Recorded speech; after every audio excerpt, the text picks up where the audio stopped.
Bonjour, dans cette vidéo j'aimerais vous présenter mon système CarPlay que j'ai intégré dans ma 350Z Phase 3. Donc il se matérialise physiquement par le remplacement de l'écran d'origine par un écran aftermarket, un écran simple, par l'ajout sur cet écran d'un pavé tactile résistif et non capacitif comme les téléphones actuels. Donc résistif, il faut un léger appui pour que ça fonctionne. Si vous posez juste le doigt, ça ne fonctionne pas. On s'y fait très bien, ça reste très réactif. Ça se matérialise également par l'ajout d'un microphone pour les appels. Il faut placer également une télécommande filaire, qui ressemble à un joystick avec des boutons pour piloter l'écran. Et il faut passer un câble quelque part. Vous pouvez le faire sortir n'importe où, mais pour câbler le téléphone. Et également, ça c'est en option, il y a deux options sur cet ensemble. C'est la modification de la carte du volant, donc c'est une carte que j'ai fabriquée qui s'installe en lieu et place de la carte électronique d'origine pour envoyer les commandes de volume à l'autoradio et le reste des commandes au module qui a derrière l'écran pour piloter ce dernier. Est-ce que c'est tout? Ah oui, il y a également l'ajout d'un système pour diminuer l'éclairage de l'écran. Donc là on est feu allumé, donc l'éclairage est faible et dès que vous passez en mode jour, hop, l'écran s'éclaire un peu plus. Donc c'est beaucoup plus agréable de rouler comme ça de nuit. Et voilà donc pour la partie hard. Pour la partie logiciel intérieur, donc tout est intégré, il n'y a rien à modifier. Il vient détecter directement le téléphone s'il est branché comme vous pouvez le voir. Donc là par exemple on va simuler, donc simplement je vais arrêter la voiture et remettre le contact. Donc vous allez voir le boot logo qui s'allume. Donc moi j'ai choisi Nissan pour des raisons évidentes, mais vous pouvez mettre Ferrari si vous le souhaitez. On va voir un court instant apparaître le menu du boîtier et là il switch directement sur mon téléphone vu qu'il l'a détecté car il est branché. Et donc on arrive sur un système CarPlay, tout ce qui est plus classique. Donc voilà pour la partie fonctionnelle, c'est-à-dire pour l'utilisation de tous les jours. Ça devient complètement transparent, vous n'avez pas l'impression que c'est rajouté, c'était ce que je souhaitais. Je voulais pas remplacer le poste d'origine parce que je trouve il est dans son jus, les couleurs sont respectées par rapport à l'ensemble, il y a une belle harmonie. Je peux vous montrer un petit peu le fonctionnement. Donc là je suis au Ikea de Lyon Grand Paris. Pour la musique, voilà. La musique, la musique se renvoie directement sur le poste. Donc ça c'est une modification où on vient se repiquer sur la tête de lecture des cassettes pour y câbler une prise jack. Et donc après la prise jack part directement au module et donc le module envoie directement la musique sur la tête de lecture des cassettes. Donc c'est pour ça que je suis bien en mode cassette. Si je me mets en mode CD, ça ne fonctionne plus. Donc bien évidemment le mode cassette ne fonctionnera plus après cette modification. C'est-à-dire que vous ne pourrez plus mettre de cassettes. Enfin vous pourrez les mettre mais elles ne seront plus lues vu que la tête de lecture ne sera plus raccordée au poste. Également, ça j'ai oublié d'en parler, mais la caméra, une caméra de recul avec une fonction intelligente qui permet aux courbes de se tourner lorsque la voiture prend un virage en marche arrière pour savoir où vous allez. Cette caméra s'intègre au feu de la plaque d'immatriculation arrière. Pareil, vous aurez la référence. Hop, donc vous aurez la référence de l'écran tactile, de l'écran normal, du module. Les micros, il me semble qu'ils sont intégrés. La carte, ça sera sur mon site internet. Le système pour diminuer la luminosité de l'écran, ça sera mon site internet. Et là, je vous laisse avec mon moi du futur qui va vous présenter la partie hard, câblage et vous expliquer le fonctionnement. Voilà tout. Allez, c'est parti pour vous présenter le matériel et le câblage. Donc grossièrement, je vais vous présenter donc le noyau. Donc c'est ce boîtier, le boîtier de contrôle. Il est livré avec deux faisceaux, ici et là. Ici on branche le pavé tactile. Là c'est une entrée ou sortie USB pour charger un téléphone ou brancher une clé USB pour lire de la musique ou de la vidéo, etc. Ça c'est une entrée vidéo RCA dont on ne se servira pas. Ça c'est l'entrée vidéo de la caméra de recul. Ici le fil blanc c'est le signal. Donc c'est une entrée 12 volts, comme quoi la caméra de recul est fonctionnelle. Donc ça vient mettre la caméra de recul à l'écran et couper la musique. Ici en marron, on a les deux fils pour les commandes au volant. Je vous expliquerai plus tard comment ça fonctionne. Ici, on a une sortie vidéo dont on ne va pas se servir en RCA. Les sorties audio dont on va se servir, celle-ci. La prise USB pour connecter le téléphone si on ne veut pas utiliser les antennes. Donc, enfin, la partie, ça c'est pour la partie filaire, connexion de téléphone, mais il y a une fonction sans fil. Ça c'est la connexion pour le micro. Ici, la connexion pour la télécommande. Ça, on ne va pas s'en servir. Et ici, le plus permanent, le plus après contact et la masse. Donc c'est parti pour le câblage. Donc on va commencer par prendre le boîtier et lui installer les deux antennes si vous avez pris l'option avec antenne. Hop.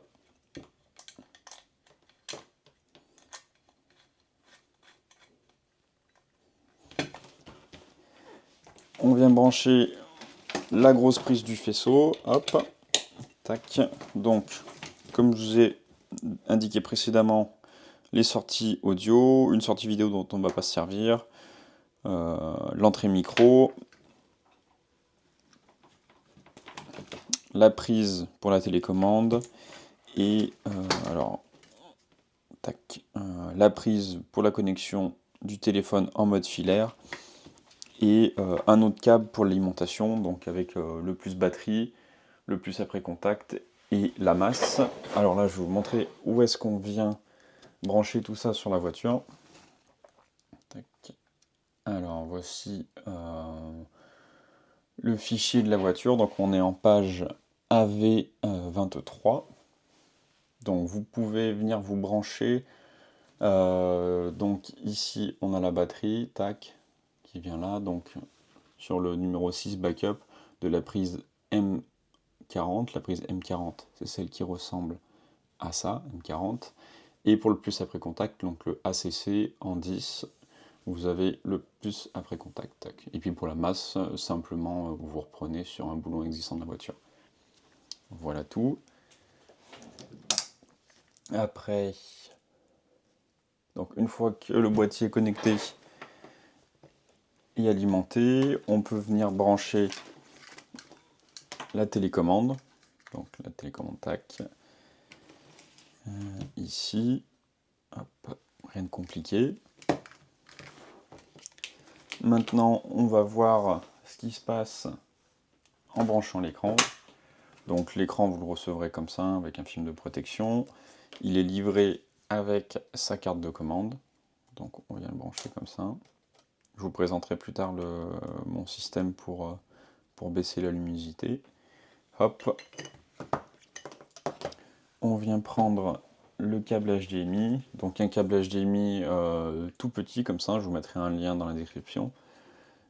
Pourquoi tout petit comme ça? Parce qu'en fait, si vous prenez un câble d'1 mètre, ça va être très compliqué à loger derrière l'écran. Hop. On va se brancher comme ça et comme ça. Hop. Tac, donc l'écran est branché. Maintenant, il va falloir l'alimenter cet écran. Alors, c'est soit vous l'alimentez, il me semble que c'est en 12 volts par la prise qui est ici. Soit, comme pour moi, pour cet essai, je vais simplement utiliser le câble USB qu'on ne va pas se servir. Alors, c'est sur l'autre faisceau. Vous avez une prise USB où c'est marqué simplement USB. On va utiliser le 5 volts de la prise USB pour alimenter l'écran. Hop, un petit câble USB-A vers micro USB pour alimenter l'écran. Tac. Et puis là, j'alimente l'ensemble en allumant mon allume stabilisé. Hop, donc le boot logo Nissan, ça c'est, je vous montrerai comment le régler. Et voilà, donc on arrive sur l'écran d'accueil. On peut piloter cet écran avec la télécommande. Tac. Alors attendez, ça connecte mon téléphone. Hop, donc voilà. Je vais vous montrer comment on appaire et on branche le pavé tactile. Il est compliqué de savoir quel côté est quel côté, parce qu'en fait c'est transparent et en fait il n'y a qu'un côté qui est tactile. Pour le savoir, dans mon cas c'est le côté où il n'y a pas les petits contacts sur la prise, donc cette face où il y a la pastille noire, c'est la face tactile, donc on vient le poser sur l'écran. Vous pourrez simplement mettre un double face pour assembler les deux pièces de manière permanente. Hop, et on vient récupérer cette prise avec cet adaptateur. On vient brancher la prise de l'écran tactile, hop, donc la pastille noire sur le dessus. Et voilà, c'est connecté tout simplement. On prend notre télécommande, on va dans réglage système, réglage d'usine, enfin mode d'usine, hop, 4.0, on clique sur OK, on va sur calibration du tactile. Hop, alors là vous ne le voyez pas parce qu'il y a un autocollant sur l'écran, mais il y a une petite croix qui apparaît à l'écran qui indique où toucher pour calibrer l'écran, tac. Maintenant elle apparaît là, tac, hop, hop, et hop, voilà. Maintenant le tactile est fonctionnel, hop. Vous pouvez naviguer avec les doigts, hop. Donc voici, là il y a CarPlay parce que mon téléphone s'est connecté en non filaire. Là on va connecter le microphone, hop, pour les appels. Ici on va connecter la sortie son, pardon, avec le filtre audio. Donc c'est un filtre audio parce qu'en fait on va utiliser la même alimentation pour l'ampli et pour ce qui donne l'info de la musique, on va dire, c'est-à-dire que, comment dire, non, ce qui va produire le signal audio, et en fait il y a un problème de boucle de masse, ça crée des parasites, donc il faut utiliser un filtre. Donc hop, entrée là, et la sortie va aller à l'autoradio. Donc ça c'est une partie que je ne vais pas vous expliquer, parce qu'on trouve des très bons tutos sur internet. En gros, les postes autoradio des 350Z sont en général équipés de lecteurs cassettes. Les lecteurs cassettes peuvent être modifiés pour pouvoir accueillir une prise jack. Donc vous allez sur internet, vous tapez comment installer une prise jack sur l'autoradio Bose des 350Z. Et en gros, on démonte le poste, on l'ouvre quasiment complètement, et on vient brancher une prise jack sur la tête de lecture de la cassette. Donc vous ne pourrez plus par la suite utiliser les cassettes, mais par contre vous aurez une entrée audio. La qualité est pas parfaite, c'est pas une qualité CD que vous aurez, mais c'est tout à fait correct pour écouter la musique. Donc cette prise jack, faudra soit mettre un adaptateur, soit couper et brancher directement sur l'autoradio, comme indiqué dans le tutoriel. La caméra de recul, alors elle se présente comme ceci. Vous aurez simplement à démonter le feu de la plaque d'immatriculation. Le feu d'origine, vous démontez l'ampoule et vous venez la placer dans le feu de la caméra, dans le feu qui intègre la caméra, pardon. Vous aurez deux câbles, le câble de signal et le câble d'alimentation de la caméra.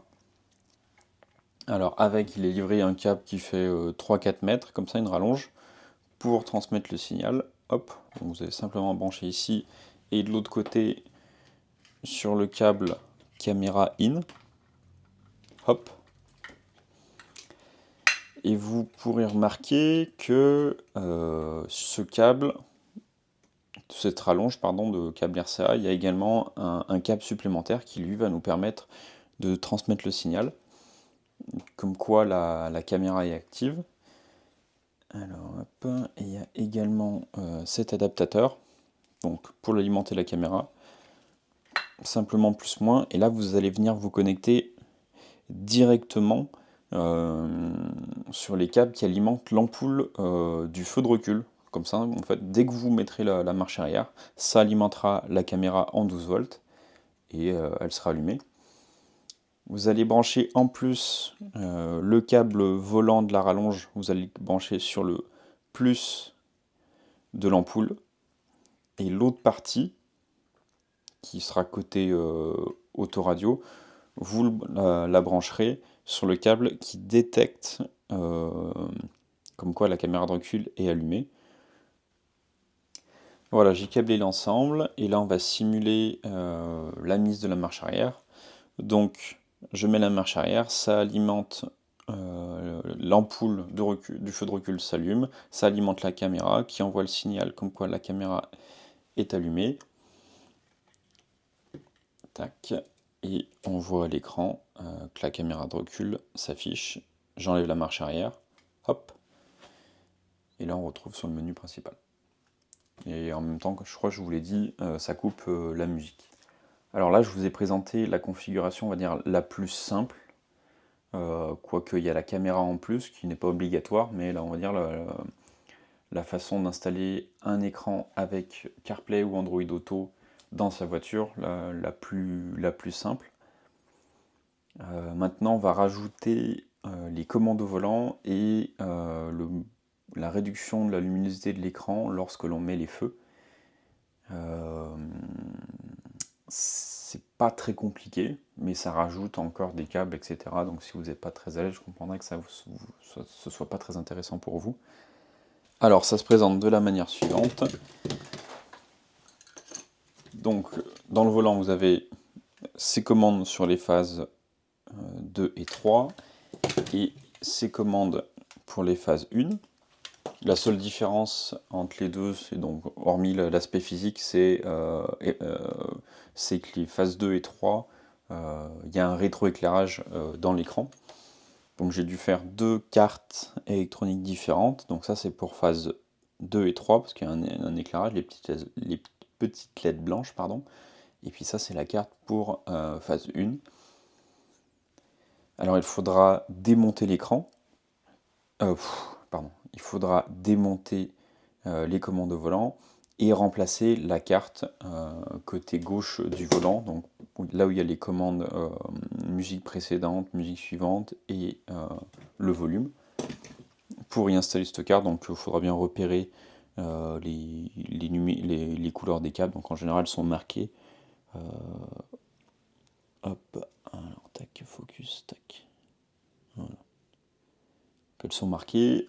Quand vous montrez ces cartes, il faudra bien faire attention parce qu'il y a des tout petits pions qui viennent appuyer sur les contacts en or ici. Et, donc ces petits pions, quand vous démontez, ils tombent, il ne faudra pas les perdre.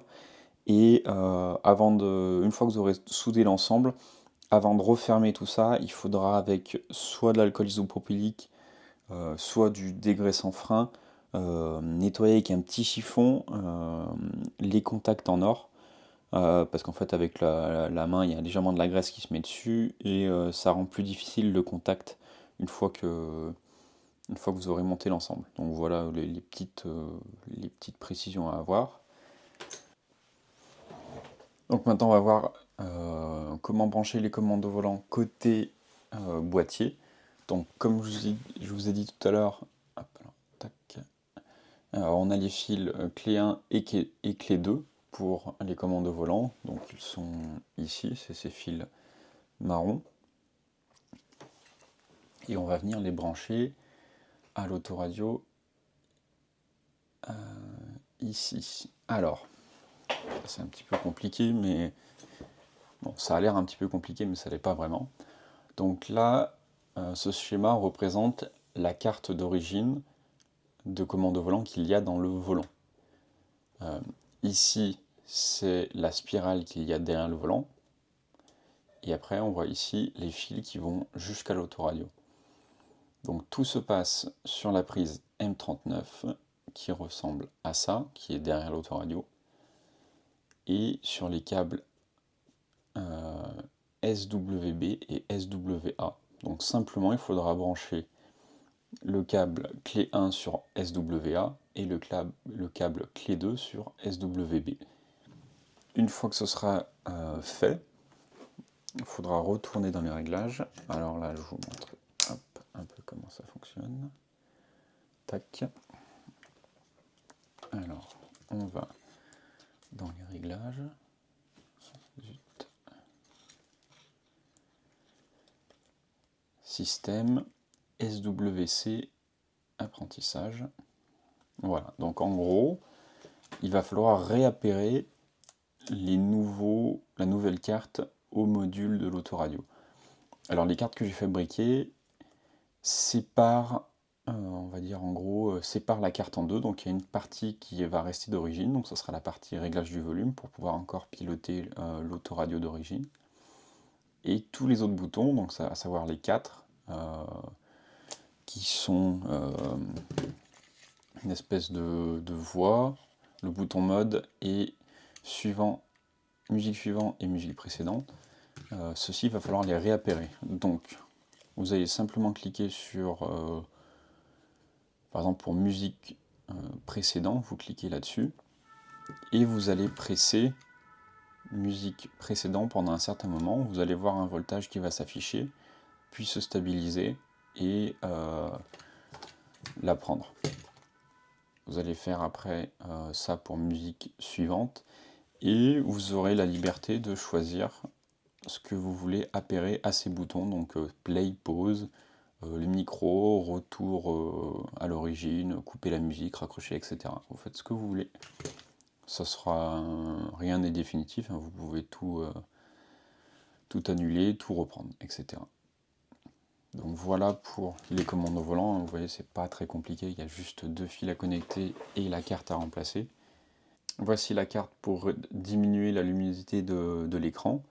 Alors là, elle n'est pas complète, il manque le faisceau qui va au bouton des warnings pour récupérer l'information comme quoi la voiture passe en mode nuit, on va dire, quand vous mettez les feux. Ça vient récupérer l'information de la petite LED qu'il y a dans le bouton des warnings. Donc le faisceau ressemble à ça. Là, certains auront connu les systèmes d'éclairage au pied. Et en gros, c'est cette prise. Vous débranchez la prise des warnings, vous la branchez ici, et vous rebranchez celle-ci au bouton des warnings. Donc ça vient se mettre en série sur le faisceau d'origine. Et ici, on va venir s'installer. Alors, j'enlève l'écran tactile. On va venir s'installer entre l'écran et la carte de commande de l'écran. Alors je le fais et je vous reprends tout de suite. Hop, donc j'ai fait mon câblage, donc tout simplement là, avec mon alim stabilisé, j'ai branché du 12 volts à la carte. Et, enfin branché, là c'est pas alimenté, mais dès que j'alimente en 12 volts, hop, ça réduit la luminosité de l'écran. Tac, je vous montre à quoi ça ressemble. Donc là c'est réduit, hop, et là c'est en mode jour. Donc jour, nuit, jour, nuit. Maintenant, je vais vous présenter spécifiquement ce que vous devez acheter pour installer CarPlay ou Android Auto à ma façon dans votre voiture. Vous deviez donc prendre la pièce maîtresse, le boîtier de commande que j'ai trouvé sur AliExpress, mais il y a plein d'autres vendeurs sur d'autres sites autres qu'AliExpress, ou alors vous pouvez contacter directement le fabricant sur Alibaba. Donc il se trouve entre 220 et 270 € à peu près.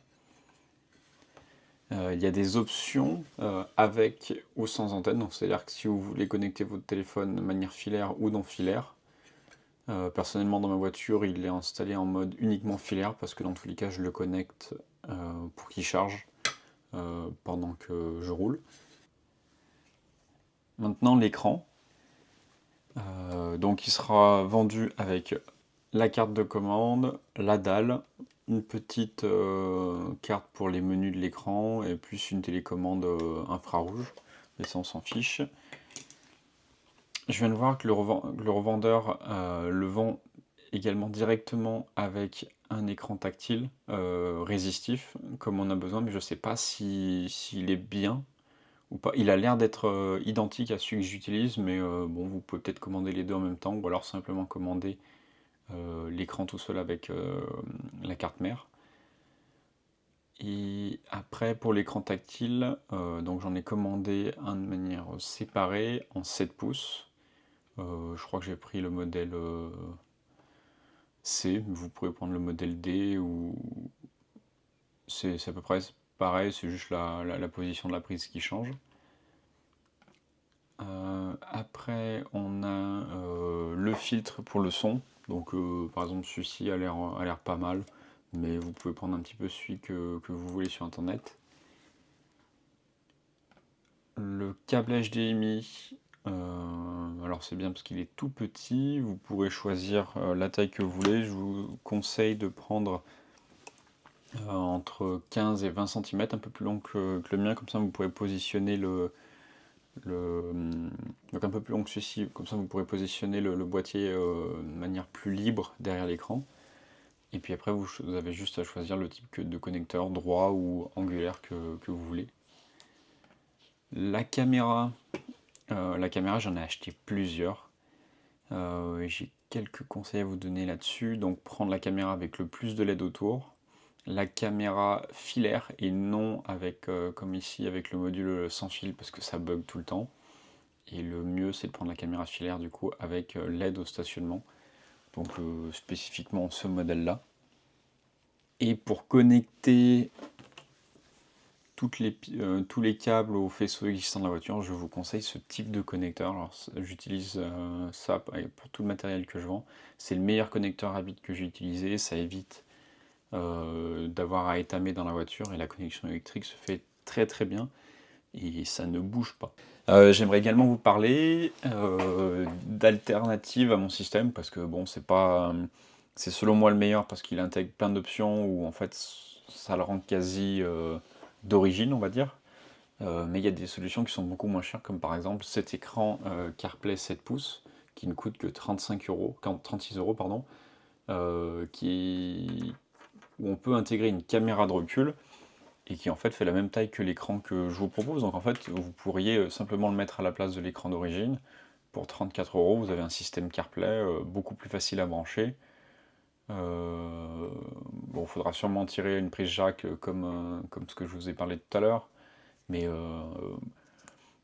voilà, c'est nettement moins cher. Il y aura pas, je pense que la luminosité de l'écran, je sais pas si elle réduit, peut-être qu'il y a un capteur de luminosité. C'est quelque chose que j'ai pas testé, parce que dans ma voiture ça fonctionne très bien, mais pour 35 euros, il y a des choses qui sont possibles, quoi. Faut juste bricoler. Je serais curieux de voir des retours de personnes qui se lancent là-dedans. Mais je pense que ça vaut le coup d'y jeter un coup d'œil. Je suis en train de monter la vidéo et je viens de m'apercevoir, comme toujours, que j'ai oublié plein de trucs. J'ai oublié de vous parler du système de fixation de l'écran, parce que vous allez venir supprimer l'écran de GPS d'origine pour y installer celui-ci avec le pavé tactile devant. Et j'ai créé un support qui est compatible phase 2, phase 3 avec option GPS. Donc ce sera disponible gratuitement au téléchargement sur mon site pour pouvoir l'imprimer chez vous en ABS. Par contre, du coup, pour les autres versions, phase 2, phase 3 sans GPS et phase 1 avec et sans GPS, électriquement ça fonctionne, c'est très similaire, vous ne rencontrerez pas de problème à ce niveau-là, mais juste au niveau de l'intégration, il faudra que vous bricoliez par vous-même. Alors s'il y en a qui sont à l'aise avec la modélisation 3D et que vous faites un support qui marche bien, je serais heureux de pouvoir le récupérer pour le mettre sur mon site et agrémenter ce projet. Voilà, la présentation du système touche à sa fin. Alors c'est une vidéo que je vais caractériser d'ébauche, on va dire. Déjà je la fais pas en anglais pour pas m'ouvrir à trop de monde. Parce que j'aimerais, à la suite de vos remarques, de vos retours, de vos questions, des choses que j'ai pas assez bien précisées, etc., pouvoir faire une vidéo plus longue, plus quali, qui nécessitera fatalement beaucoup plus de temps à investir pour la faire. J'espère que j'ai pas dit trop de conneries dans la vidéo, j'espère avoir le temps de répondre aux aux interrogations des personnes qui seront intéressées ou qui se seront lancées dans ce projet. Il faut savoir que ça fait allez, à peu près, je crois, 4-5 ans que je l'ai fait sur ma voiture, donc j'ai oublié plein de trucs. Mais tout au long enfin, pendant ces 5 ans, il y a plusieurs personnes qui m'ont demandé, qui étaient vraiment intéressées pour faire ce projet et qui avaient des connaissances en électronique, qui se sont lancés et qui l'ont fait sur leur voiture. À chaque fois, ça a fonctionné.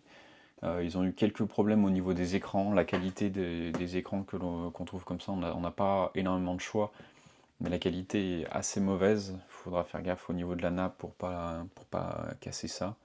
Parce que c'est très fragile, les écrans ne durent pas longtemps, des fois ils durent 3-4 ans. Moi ça fait, depuis le début j'en ai installé un, il fonctionne très bien, j'ai jamais eu de soucis avec. Donc je vais essayer de rester disponible pour répondre à tout le monde, et puis je vous remercie pour le visionnage, et j'espère que ça vous aura plu. Voilà tout.